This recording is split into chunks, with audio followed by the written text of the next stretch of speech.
जल परिवहन साथियों, ठीक है। सड़क परिवहन के बाद जो अपन परिवहन स्टार्ट करते हैं वो किसके बारे में है? जल परिवहन के बारे में, ठीक है। अब देखिए भारत में मुख्यतः रूप से टोटल छोटे बड़े मिला के 212 बंदरगाह हैं। उनमें से 13 तो है क्या बड़े बंदरगाह हैं और बाकी जो बचे कितने 189 के लगभग कितने छोटे बंदरगाह हैं, ठीक है। मुख्यतः रूप से भारत में 2 प्रकार के जल परिवहन हैं। कौन कौन से? एक तो है साथियों आंतरिक जल परिवहन, ठीक है। आंतरिक जल परिवहन मतलब क्या हुआ? किसी नदियों पे या फिर अपन बोलेंगे और नहरें या संकड़ी खाड़ियों पे बनाए हुए परिवहन क्या कहलाएंगे? आंतरिक जल परिवहन कहलाते हैं, ठीक है, समझ में। और एक है साथियों क्या समुद्री क्षेत्र में बनाए हुए बाह्य जल परिवहन के कौन से साथियों? बाह्य जल परिवहन के बारे में, ठीक है।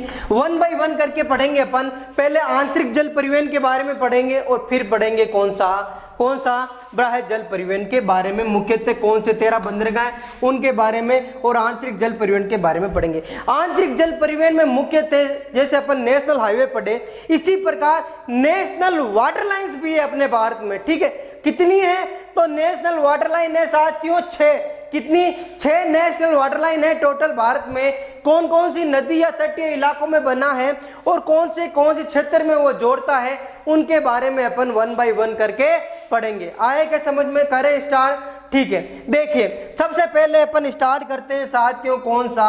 आंतरिक जल परिवहन। कौन सा? आंतरिक जल परिवहन के बारे में स्टार्ट करते हैं।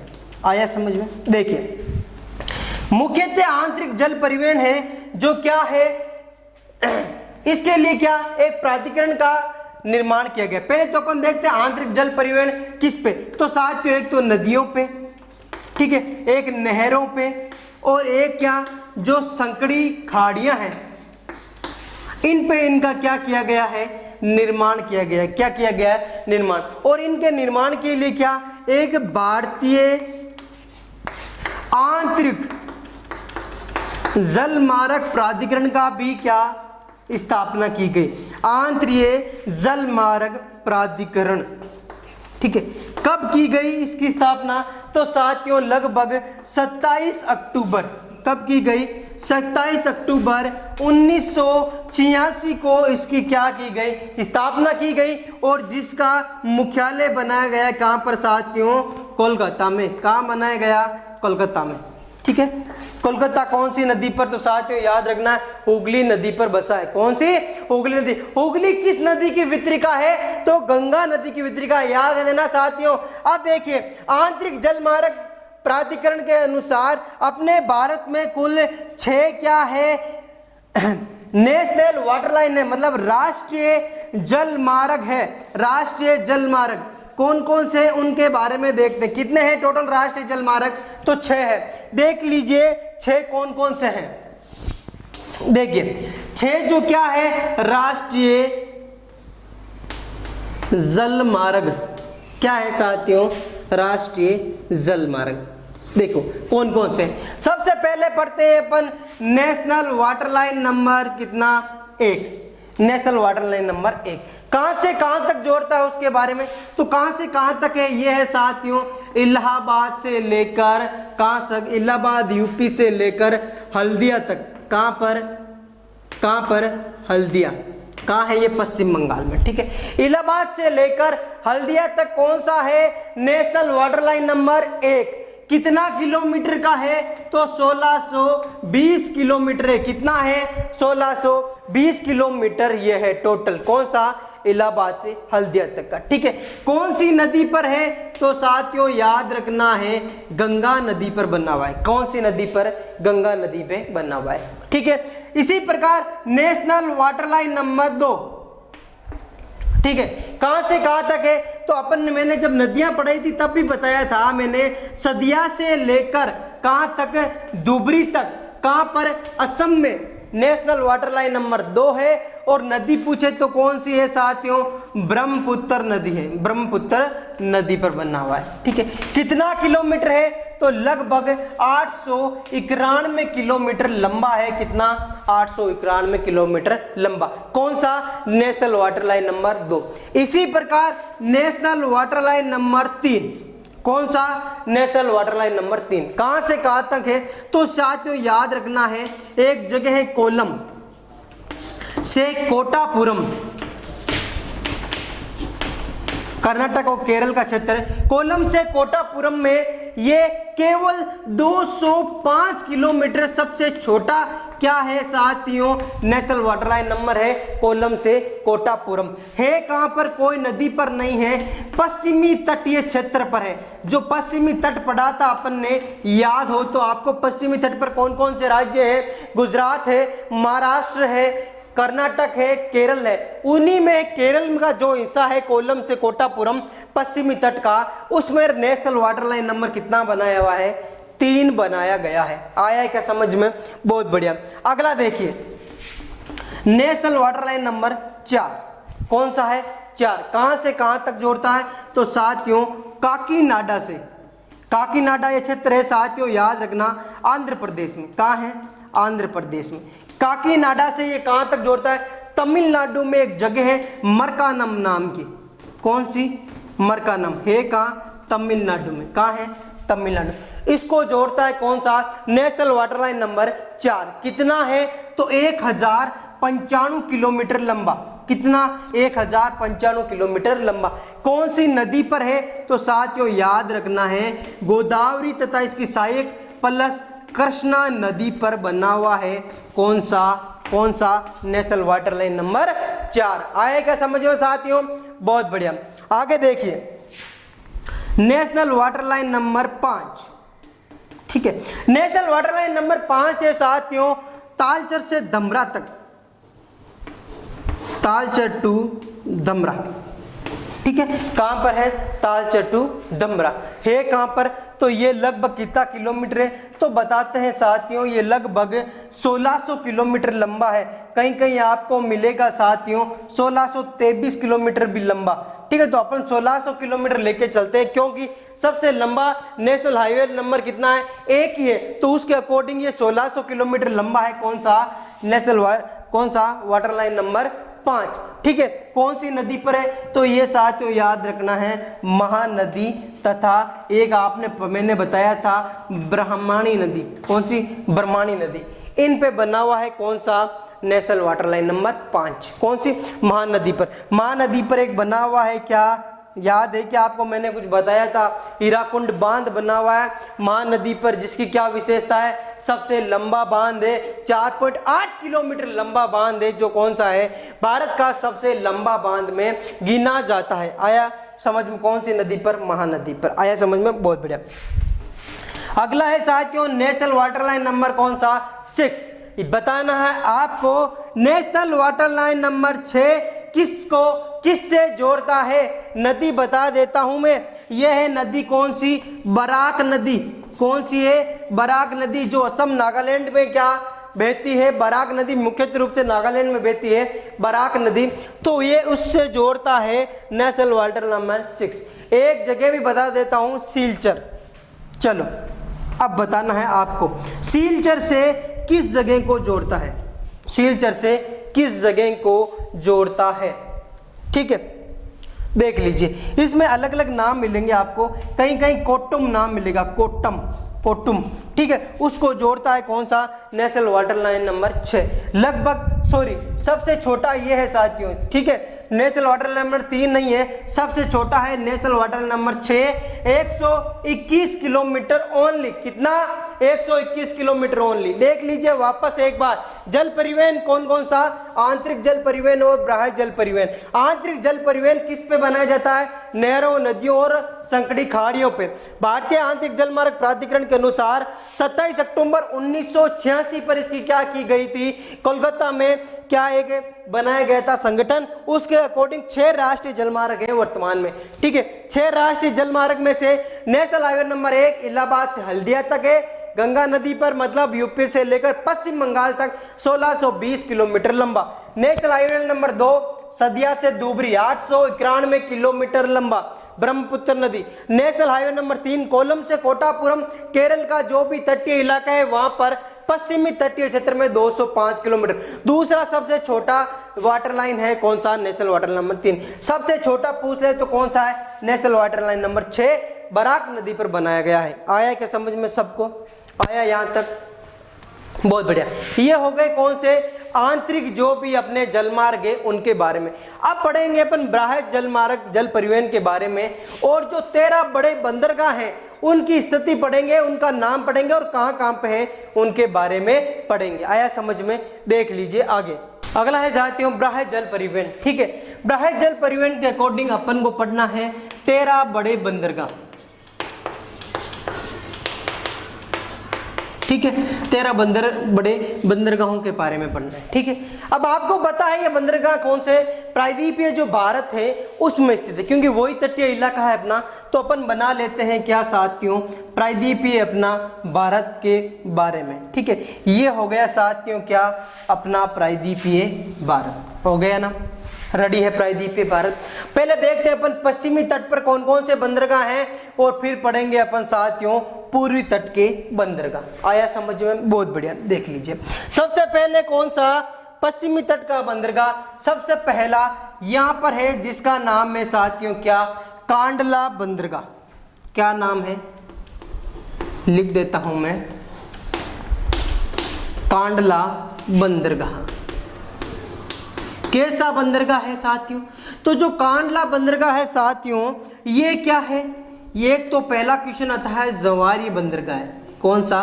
जवारी बंदरगाह। ठीक है, बंदरगाह में बंद लिख रहा हूं, याद ध्यान रखना बंदरगाह। ठीक है, दूसरा है साथियों मुक्त व्यापार वाला, मुक्त व्यापार वाला बंदरगाह। ठीक है, यहाँ पे मुक्त व्यापार तथा जवारी बंदरगाह कौन सा? कांडला बंदरगाह है। कहाँ पे? तो आप सबको पता होगा, ये है गुजरात में। कहाँ है? गुजरात में। आया समझ में? कहाँ पे है? गुजरात में। आया। वर्तमान में यदि इसका नाम परिवर्तन करके नया नाम रख दिया गया, जो आपको पूछा जा सकता है क्या नाम है साथियों, तो वर्तमान में दीनदयाल उपाध्याय बंदरगाह, दीनदयाल उपाध्याय बंदरगाह। ठीक है, किसका बंदरगाह का नाम है? कांडला बंदरगाह का नाम ही क्या है? दीनदयाल उपाध्याय बंदरगाह, जो कैसा है? जवारी बंदरगाह है और मुक्त व्यापार वाला है, और कहां पे है? गुजरात में। ठीक है, पहला बड़ा बंदरगाह। दूसरा बड़ा बंदरगाह का नाम क्या है? सेम नाम है, सिटी के नाम से ही, मुंबई बंदरगाह। कौन सा? मुंबई बंदरगाह है। कहां पे? तो मैंने पहले ही बताया था, ये कौन से द्वीप पर है? सालसेट द्वीप पर। कौन सा? सालसेट द्वीप। ठीक है, कौन सा बंदरगाह? मुंबई बंदरगाह है। क्या व्यापार की दृष्टि से प्रथम स्थान रखता है ये? किसकी दृष्टि से? एक तो व्यापार की दृष्टि से कौन रखता है? तो क्या बताना आपको? मुंबई बंदरगाह रखता है। किसके अकॉर्डिंग? व्यापार के अकॉर्डिंग सबसे बड़ा बंदरगाह तो कौन सा है? मुंबई बंदरगाह। किसके अकॉर्डिंग? व्यापार के अकॉर्डिंग। और इसी बंदरगाह का भार कम करने के लिए एक महाराष्ट्र में दूसरा बंदरगाह बनाया गया, और जिसका नाम रखा गया क्या साथियों? जवाहरलाल नेहरू। क्या साथियों? जवाहरलाल नेहरू बंदरगाह। क्या रखा गया? जवाहरलाल नेहरू बंदरगाह। ठीक है, और इसी को बोला जाता है न्यावा सेवा बंदरगाह, न्यावा सेवा बंदरगाह। ठीक है, ये सबसे आधुनिक तथा बड़ा बंदरगाह है, सबसे आधुनिक।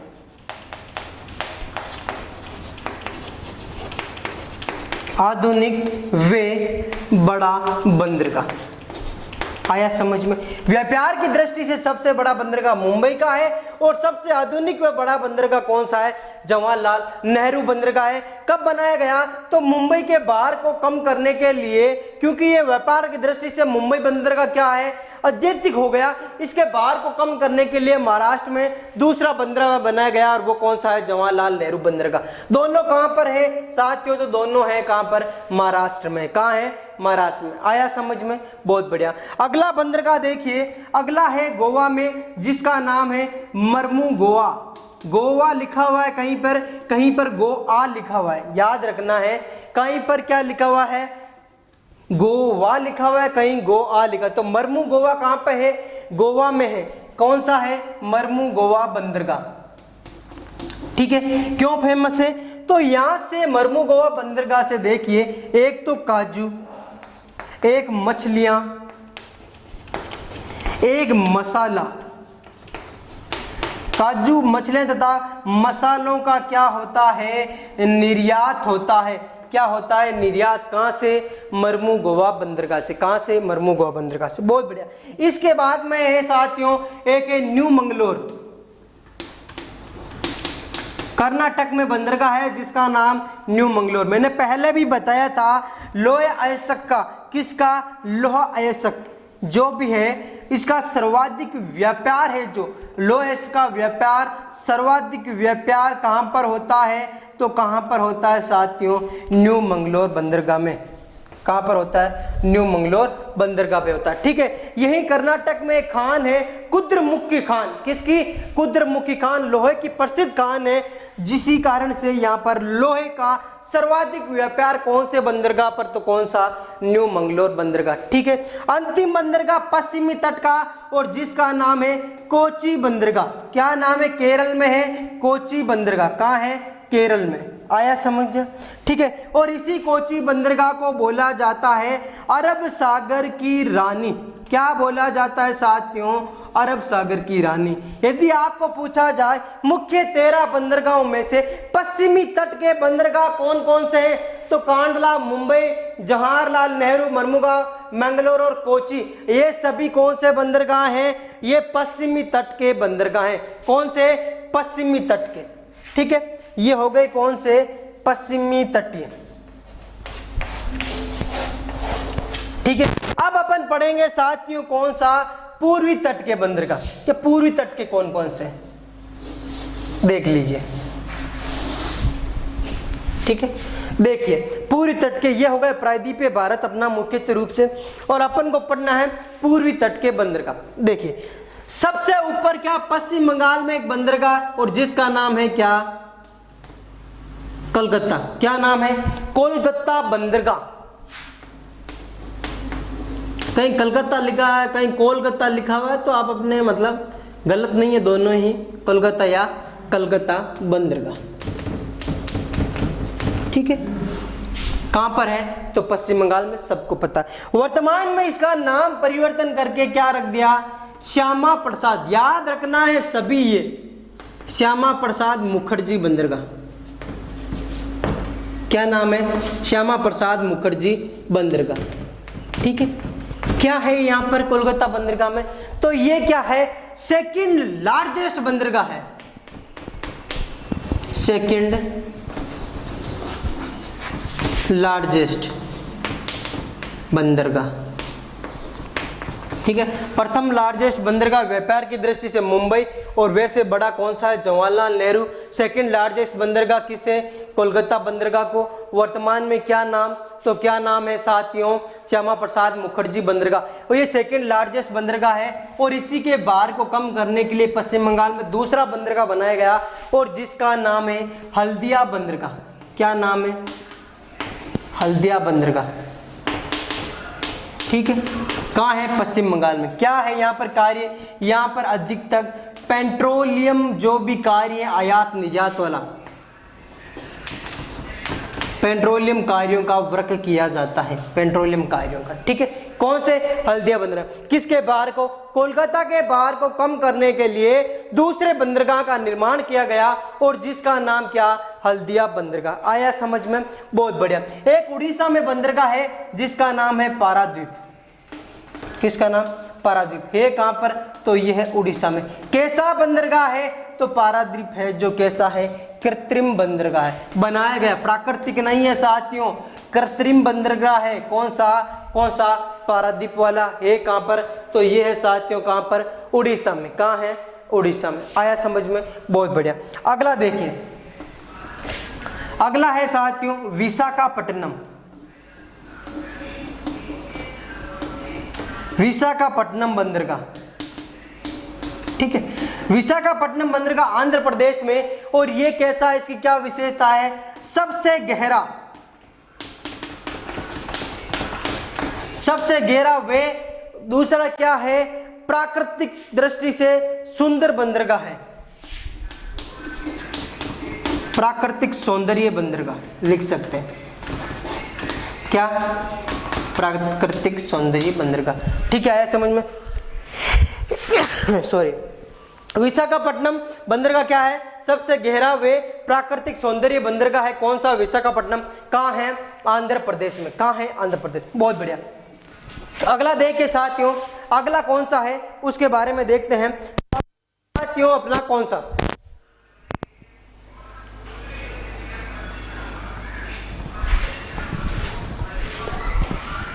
अगला है चेन्नई बंदरगाह। कौन सा? चेन्नई बंदरगाह। ठीक है, ये भी कैसा है? तो सबसे पहले ये है कृत्रिम बंदरगाह। सबसे बड़ा कृत्रिम बंदरगाह में यदि कोई पूछा जाए तो कौन सा आएगा? चेन्नई बंदरगाह आएगा। और यदि व्यापारिक दृष्टि से पूछा जाए तो व्यापारिक दृष्टि से सेकंड लार्जेस्ट है।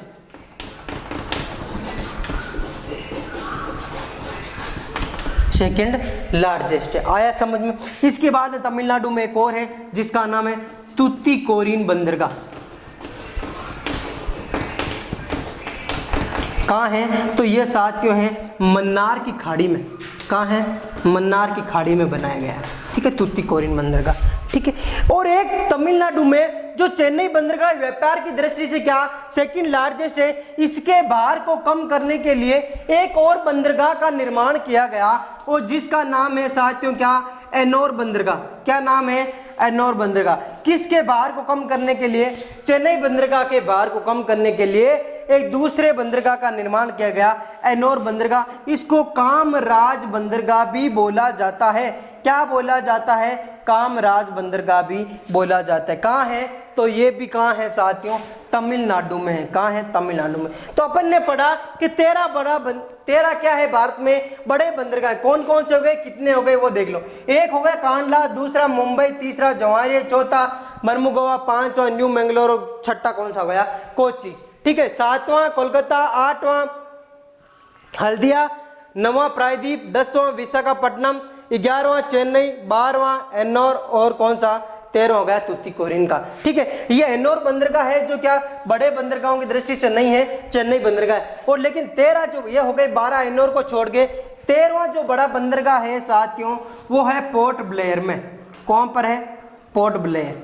अभी 2010 में इसका क्या हुआ? पूर्ण रूप से कार्यरत है। कब से? 2010 से। ठीक है, कौन सा? पोर्ट ब्लेयर है। कहाँ पे? अंडमान और निकोबार द्वीप समूह में। कहाँ है? अंडमान और निकोबार द्वीप समूह में। ये हो गए अपने 13 बड़े बंदरगाह। हो गए जल परिवहन का पूरा कार्य फॉर्मेट पूरा कंप्लीट। और ये हो गया अपना जल परिवहन तक का, सड़क परिवहन के बाद में जल परिवहन। अब अपने बचा है साथियों कौन कौन सा? एक तो वायु परिवहन और एक बचा है रेल परिवहन। दोनों पढ़ेंगे नेक्स्ट क्लास में नए वीडियो के साथ। तब तक क्या हंसते रहिए, मुस्कुराते रहिए और अपने मुकाम, अपने इस लक्ष्य को हासिल करते रहिए। जय हिंद, जय भारत साथियों, वंदे मातरम।